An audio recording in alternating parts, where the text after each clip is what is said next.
И победительница финала Гран-при текущего сезона Елизавета Токтамышева.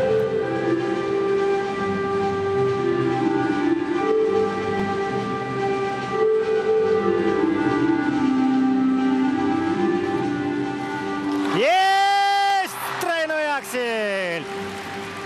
Рискует Лиза, и смотрите, что у нее получается.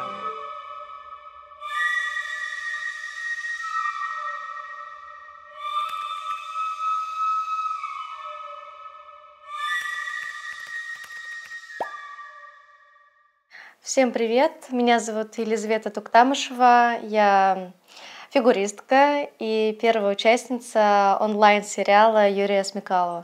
And I said to myself, what a wonderful world.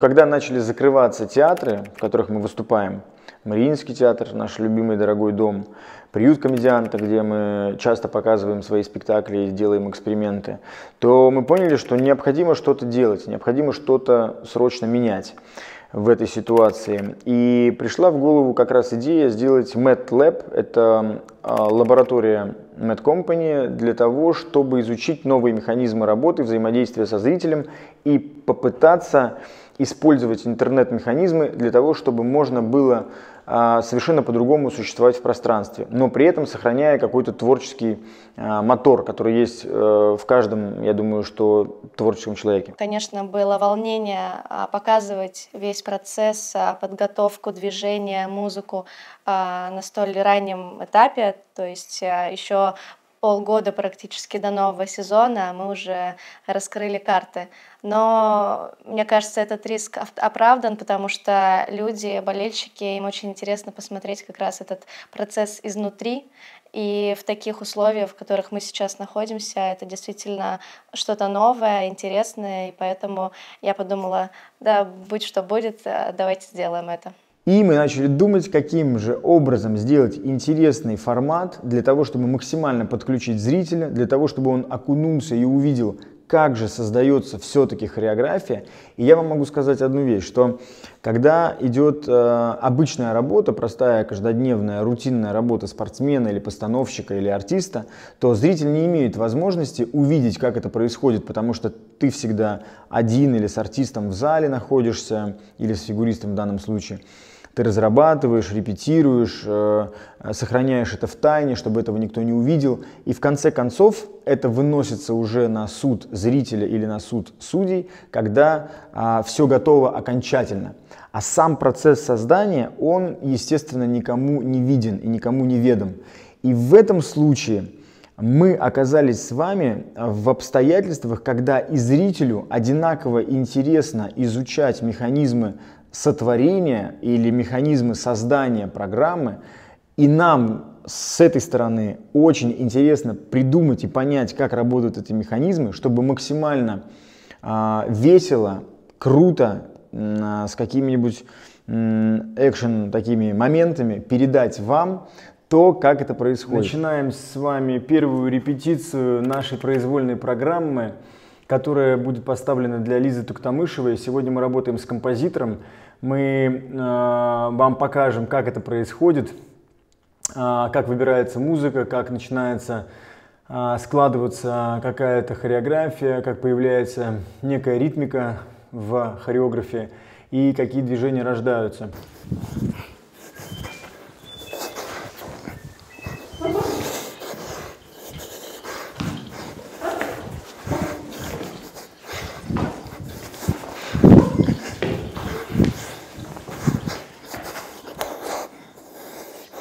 Да. Минимум движений, кисточка пошла, рисуем иероглиф, хоп, взяли, цыпочки, хоп, сделали. Чуть-чуть такая тряска, что, знаете, обозначили кимоно. Вращение, ушли вниз, пак-пак, опять кисточка, взяли, голова для Вики, и ножку открыли, перешли, нож уже появился, хоп, перешли здесь, прыжок, ушли в птицу, а из птицы вышли, хоп, кача, вачо, сенсей, оба, аригато гозаймасу. Как только мы придумали проект MATLAB, то ситуация в городе гораздо была мягче, и мы имели возможность передвигаться более свободно, конечно, при этом сохраняя свое личное пространство, находясь дома или в каком-то другом помещении. И просто нельзя было собираться больше 50 человек в одном месте. Да, это как бы нам ничего не мешало делать что-то иное просто, чем то, что мы обычно привыкли делать. И у нас запланированы были прекрасные совершенно партнеры. Это наш знаменитый отель «Астория», который поддерживает всегда в городе громкие проекты, связанные с искусством. Была отличная договоренность поснимать в абсолютно пустом отеле. Мы приехали туда, посмотрели все локации. Это эти балконы с видом на Исаакиевский собор, это белый зал, это ротонда. Все принадлежало только нам. Мы могли находиться где угодно. Все президентские номера, все, что хотели, мы могли использовать. И это, конечно, нас подкупало, потому что мы реально думали, что вот она, наша драгоценная Лиза, сидит в этом сьюте Чайковского. Всем привет! На этой неделе я приглашаю вас присоединиться к одному очень интересному творческому эксперименту. Вместе с компанией Mad Company и хореографом Юрием Смекаловым мы придумали один проект. Называется Mad Lab. За эту неделю в режиме реального времени мы вместе с вами создадим танцевальный номер, который, возможно, станет моей новой произвольной программой в следующем сезоне. Естественно, мы соблюдаем все меры безопасности и не пересекаемся с ребятами лично. На этой неделе я буду репетировать в отеле «Астория». А я нахожусь у себя на студии, и мы начинаем репетировать, и она имеет возможность потанцевать в ротонде, она выбирает пространство, мы предлагаем зрителю выбрать вместе с нами пространство, потому что изначально была такая мысль, что зритель выбирает пространство вместе с нами. И если бы зрителю понравилось, они бы проголосовали за то, что она должна станцевать на балконе, на открытом воздухе, мы бы, конечно, это сделали. Если бы они захотели, чтобы она танцевала около исторического лифта, как раз рядом с ротондой, мы бы это сделали. Также нашим партнером должен был стать Юрий Петенин. Это известный питерский дизайнер, у которого замечательный совершенно модный бренд Saint Tokyo. Мы могли с ним встретиться в его шоуруме, приехала бы Лиза, выбрали бы какие-то классные луки для нее, потому что также хотелось дать выбор зрителю, посмотреть, может быть, что-то может быть романтичное, или где-то агрессивное, или более спортивное, или более элегантное. Но вот как раз в контексте японской тематики, японских каких-то силуэтов, потому что наша идея все-таки приблизить Лизу к этому японскому образу. В моей карьере было не так много программ на японскую тему, точнее, была всего одна «Мемуары гейши», и я немножечко испугалась, но Юра меня убедил, сказал, что мне действительно подойдет. И также мы решили вместе со зрителями во время этого онлайн-проекта выбрать, какой же образ больше мне подходит. Самурая или больше нежный, как ветвь сакуры. Но меры уже заточились, и мы поняли, что уже мы не можем находиться в Астории, потому что, естественно, ограничили передвижение по городу. Уже нельзя было куда-то приезжать как-то самостоятельно там, или группой. И поэтому мы начали резко менять этот план.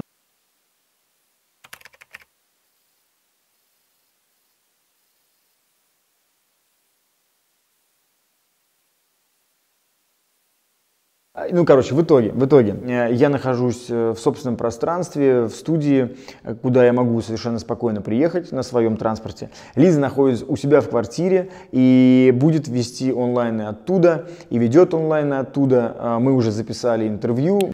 Лиза, привет! Привет, привет! Я рад тебя видеть в таком прекрасном настроении.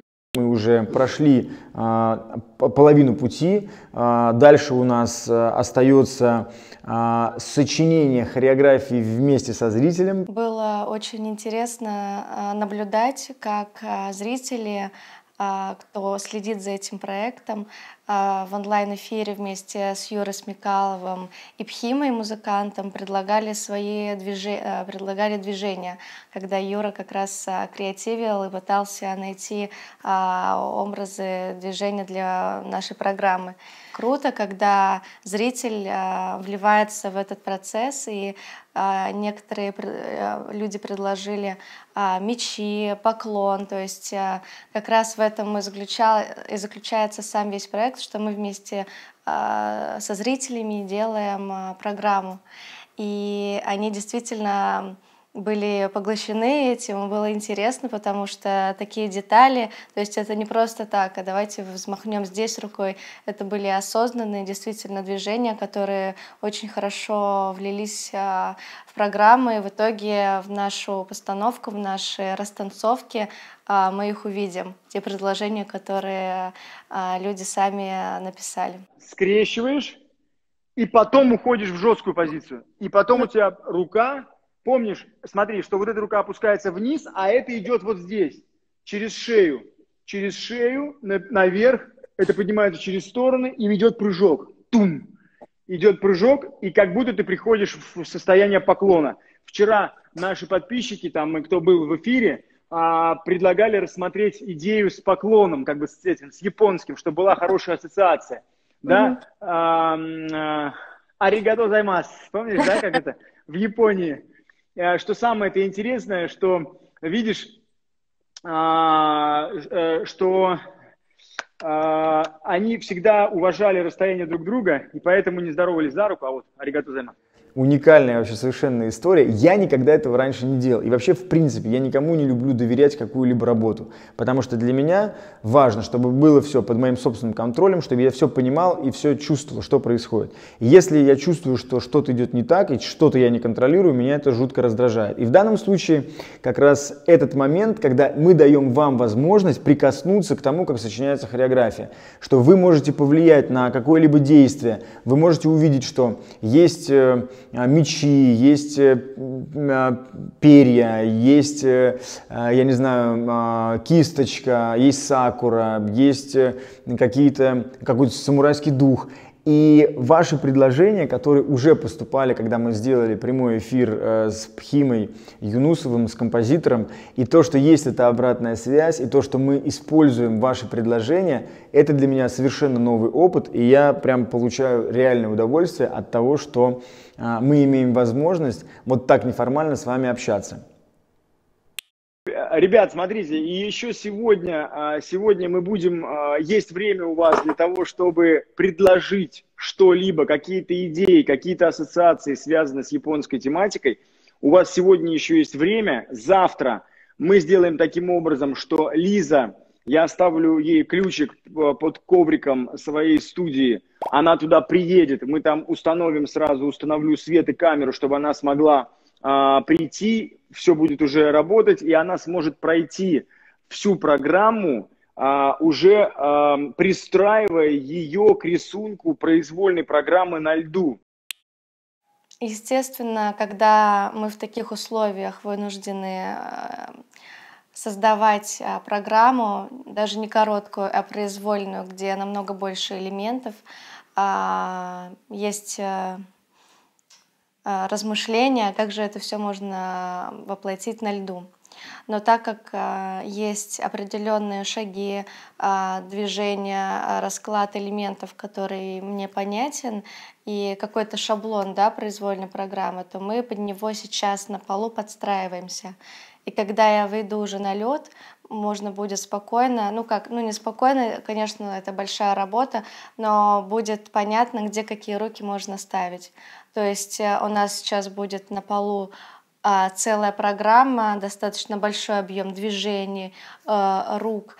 И когда мы выйдем на лед, можно под любой шаг выбрать для себя те движения, те руки, которые мы поставили, и все это соединить вместе. То есть в этом и заключается, наверное, работа профессионала, когда из каких-то... Ты думаешь, что это невозможно воплотить на льду, какие шаги мы можем подстроить, но на самом деле ты выходишь, подстраиваешь, и все через месяц кажется, что это вообще твои движения были всегда, и все очень комфортно. Поэтому не переживайте, все продумано, и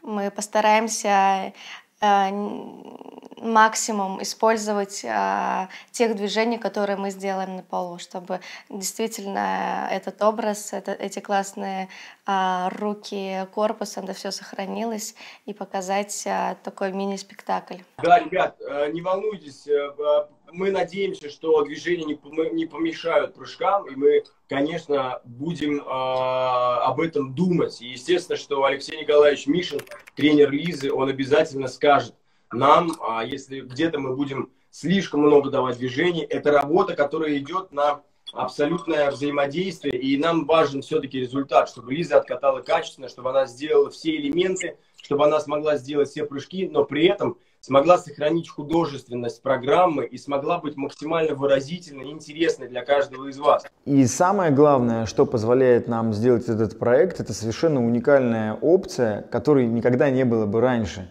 Что те комбинации, которые мы с вами разучили, они вполне возможно войдут в ту произвольную программу, которая будет на выходе уже на льду.